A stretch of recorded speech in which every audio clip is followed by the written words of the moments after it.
Okay, thank you very much. Thanks for the invitation for this talk.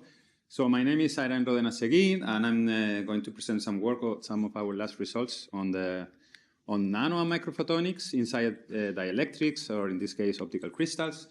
And this, what you see here, this is the beautiful island of Tenerife, which is where we are based in South Spain.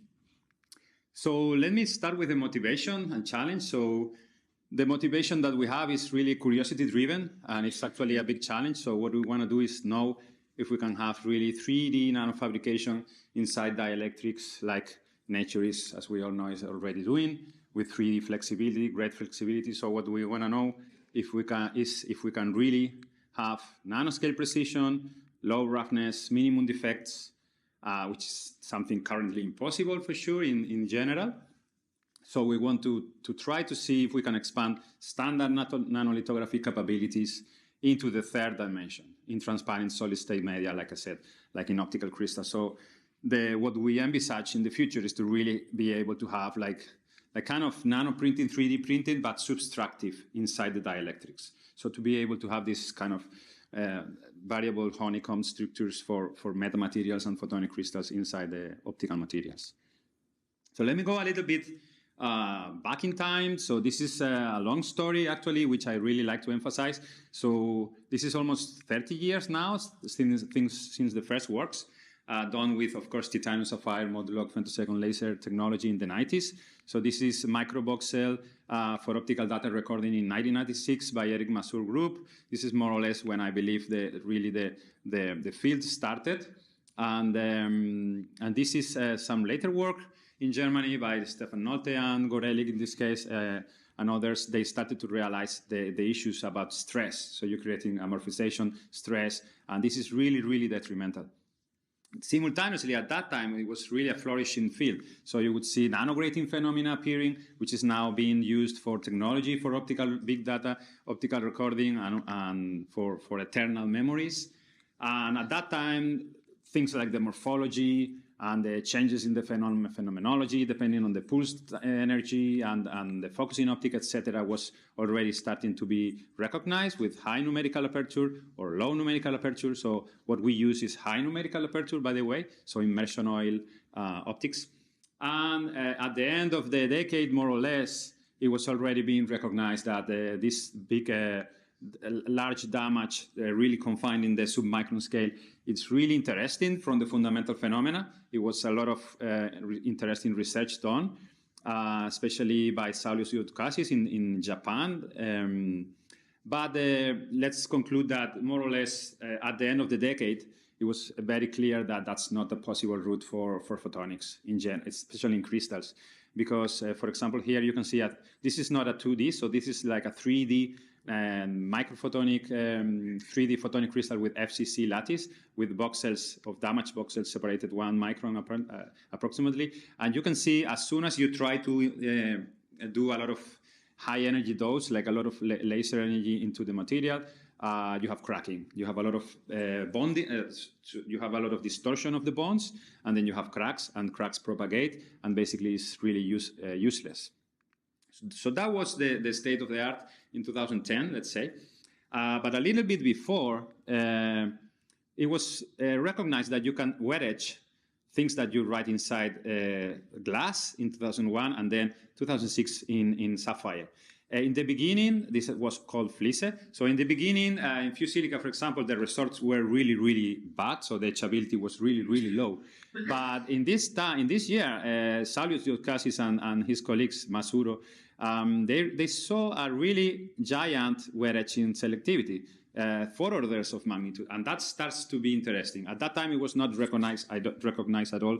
This is interesting for photonics because you have a lot of roughness and you have a lot of issues, but maybe for microfluidics. But that work was kind of inspiring. So back some years later, after a lot of work, we demonstrated that we can have really nanostructures on the 100 nanometer scale.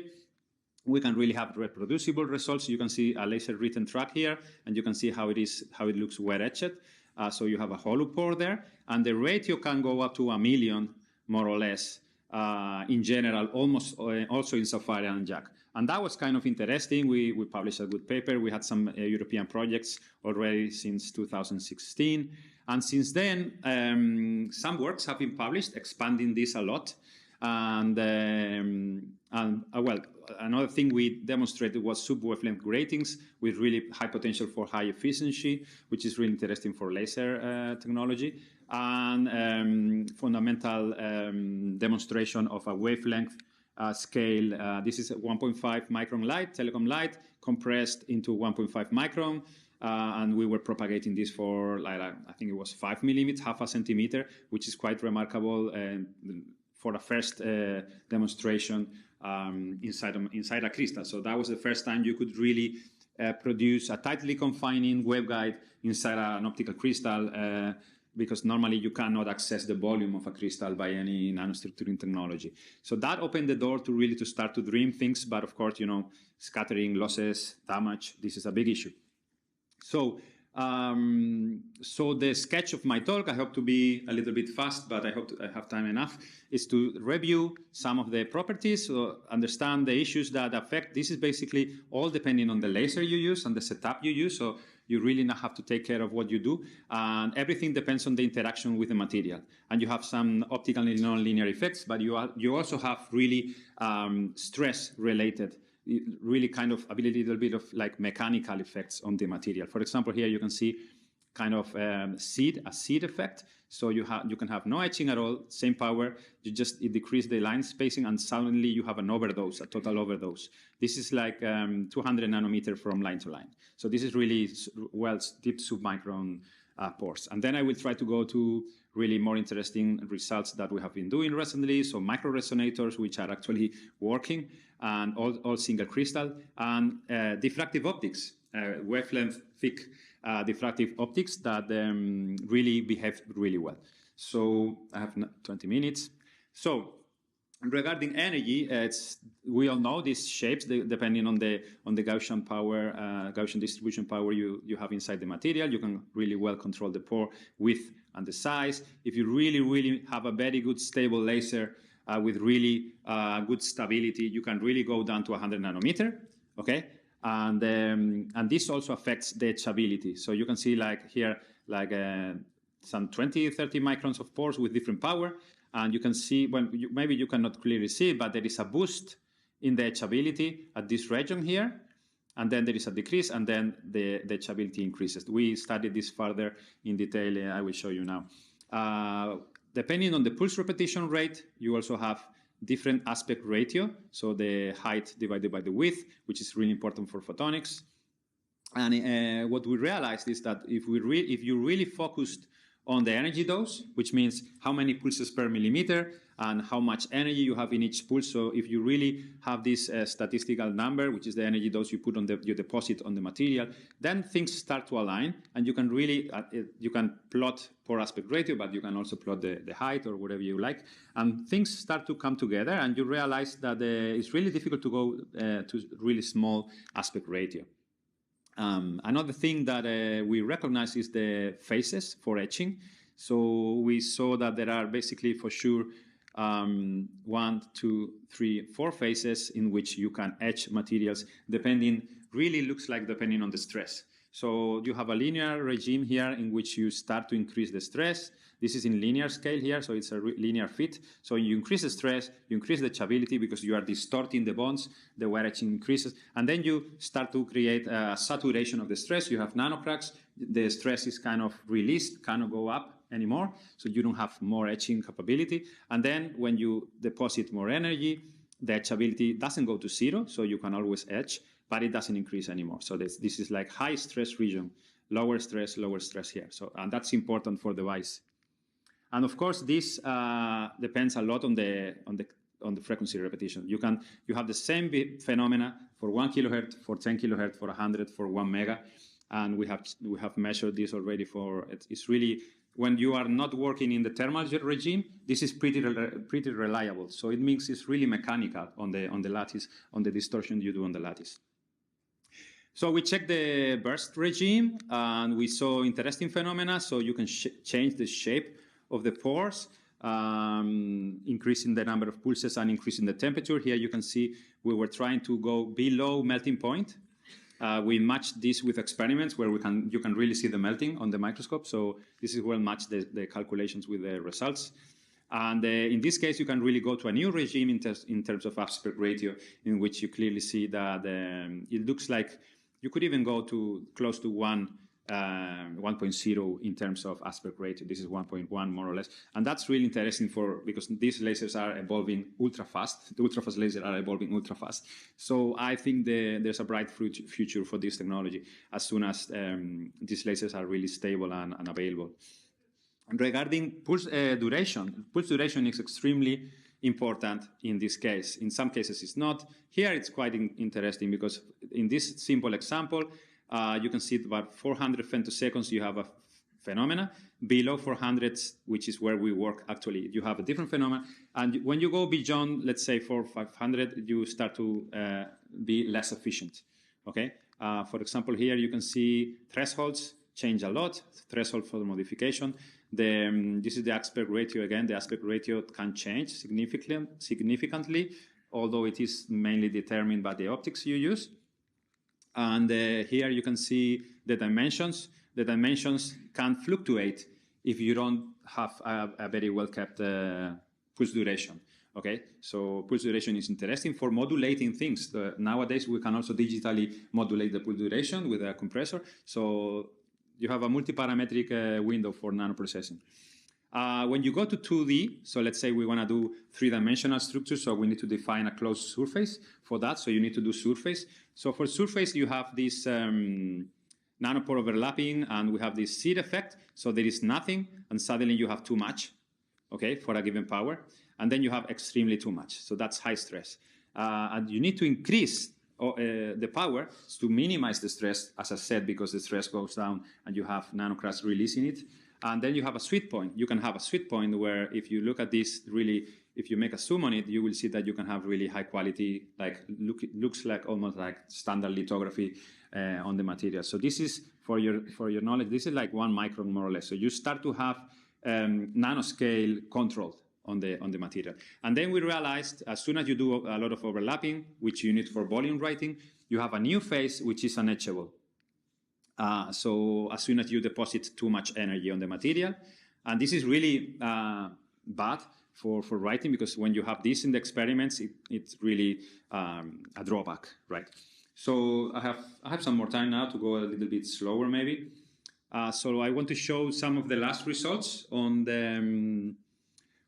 actually micro-optics performed by means of nanostructuring. So in this case, what we tried to see, the most interesting thing I thought to do after the sub-wavelength gratings was to do diffractive optics, because we have this nanoscale capability. So why not do diffractive optics in a solid-state laser? And in this case, all the results are in YAG, neodymium and erbium doped YAG. So we can really design phase maps, phase layers to control the phase of the beams traversing the crystal. We know we can do that very easily because we can control the pore size, and therefore we could start to check if things work or not. So here it's really interesting using YAG, not only because it's a laser, solid-state laser crystal, of course, but also because it's highly harsh environment resistant. So you can really start to think on sensing in really harsh environments, besides sapphire, which is very well known. And this is really interesting for really, for sure, I didn't mention the transparency of YAG goes from the UV to the mid-infrared, so that's interesting. So that's useful for on-chip instrumentation, microspectroscopy. We are trying to focus this, or we tried in the beginning to do optical trapping, on-chip optical trapping. So that's why we wanted to test also in water, not just in air.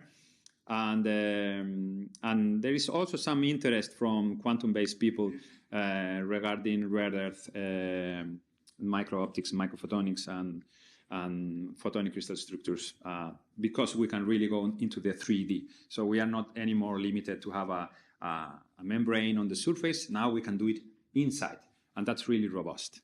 So this would be for a focusing lens. So let me go beyond. So our goal here was not to demonstrate any new type of diffractive optics by itself, but just develop the first hollow nanostructured all-crystal, single crystal lens. design, just analytically calculate a phase map, very simple, and test the fidelity of the fabrication, okay? So just to know, does it work, yes or no? If it works, we have a new field to work in. If it doesn't work, then we have to think why it doesn't work. So we just computed an hyperbolic phase map, and we started with the initial design. This is hollow, this is air, okay? So you have this phase depending on the optical path you have. And we started to evaluate numerically what happens when you have a more realistic layer design. So instead of having the perfect thing, let's go directly to the real thing that we know we can fabricate. So these are layers 100 nanometers separated, so 100 nanometer below each of them. So our pores are more or less this size, more or less in this fabrication regime. And we started to simulate all of this. This was already published last year. So this is the comparison, ideal and more realistic structure. You see almost no changes. The focus in efficiency of the design is really kind of standard, I would say, but we didn't optimize this in any way. So this is the focus in the maximum focus in efficiency we can expect from the experiment. It should be like this. This is the finite difference time domain. So now we can measure the back reflection. So you see there is some 17% back reflection. You should optimize in the design to avoid this back reflection. But anyway, this is what we expect. So then we also try to numerically design really high numerical aperture lenses. And of course, if you increase the number of rings and you increase the size of the lens and the density, it should work. We didn't test this in the laboratory because it takes more hours to fabricate, but it's feasible. A high numerical aperture on the crystal. So this is the fabrication procedure. We write. Then we have some lateral pores for the the solution to go inside. Okay, we don't polish this from the top. The solution comes from the sides, and this is a really nanoscale pore. So we tested that it doesn't really affect the transmission of the light at all, and we did a test for a 0.5 Na for 0.8 micron, so 800 nanometer, which has a lot of application. So this is an array of hexagonal lenses. We are just measuring the point spread function. This is the setup, the standard setup, as you can see here. And this is a measurement of the spot. It's almost perfectly matching. The numerical aperture of the objective we used was I think it was 0.9 maybe. So we were really having the resolution to characterize it. The fidelity in brief was really high. I mean, higher than we expected. And this is really fantastic. So because we have the good capability to have really reliable nanostructures, the optics work. It's really nice. And because this is so thin, you don't have really much scattering beyond what the structure has to do itself. So there is a little bit of shift here because of the offset we have for this is along Z, but also the width along the optical axis is very good. So in conclusion here, we were really happy that the fidelity is really high for this technology. The second thing we worked for some time is a little bit more crazy. So we tried to think, okay, why don't we start to really go even more complex in 3D? So we made cages, really big, sorry. And then we bury a micro resonator, and we have some laser setup I will show you to measure whispering gallery mode with a single frequency laser with a tapered down fiber loop at the telecom wavelength. So all the laser and all the setup was at the telecom. So we started to do this. Unfortunately, the crystal was not erbium doped, but we want to see if we can lace it. So we did a lot of simulations. It should work within the stability of this crystal. And let me remind you that this is not multi-step, nothing like that. This is a single crystal, okay? So we did the laser writing as before. We did the wet etching. When you do the wet etching, the full box comes out, and you leave the structures which you want below. So this is the box, as you see from one side. This is the micro resonator in there. So we write pillar, and then we have a specially fabricated disc on top of it. This is This is as it appeared for the first fabrication. So we have different scanning velocities and scanning overlaps. So you can see how this roughness, which arises on the surface, depends really on the parameters. But on the whispering gallery mode region, you can already see it looks more or less smooth. It's not perfectly smooth as it should be, but it's not bad. This is only 1 micron, so you can see the precision is really good for a laser written volume in a crystal. So I believe we are starting to compete with things that you can do with, for example, 2-photon polymerization, but inside dielectrics. So we started to measure whispering gallery modes. We were not really satisfied, and then we started to measure to try to do annealing. So we did it step by step.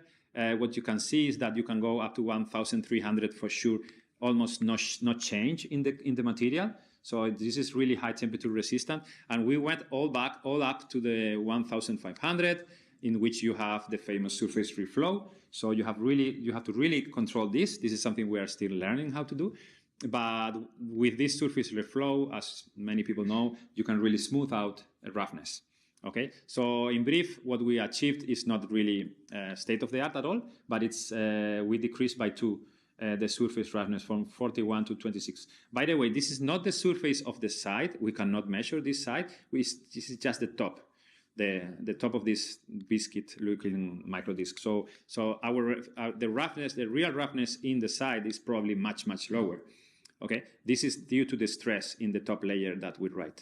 So, but with the AFM, we measure this with AFM. We cannot really measure the side. So, and then we measure, this is the optical setup. We have in Tenerife, we have a special research center with really high quality labs. We have this single frequency laser, which is really useful for this. And we measured all of these transmission spectra. We were really interested into looking at the intrinsic cofactors. And yeah, and here to finalize, here it's the results before the annealing. This is how it looks in the SEM. This is on the optical setup. And then as you smooth it out, it really starts to look. You can see a little bit of the fingerprint of these lateral pores that I told you for wet etching. So the whole thing etches in the inside, and then you remove the box, okay?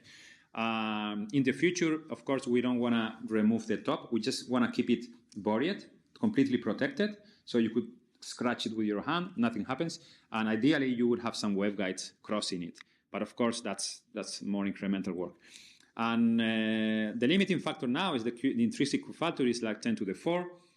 But this is just the first trial. So these are new results from 2025. We just published now in January.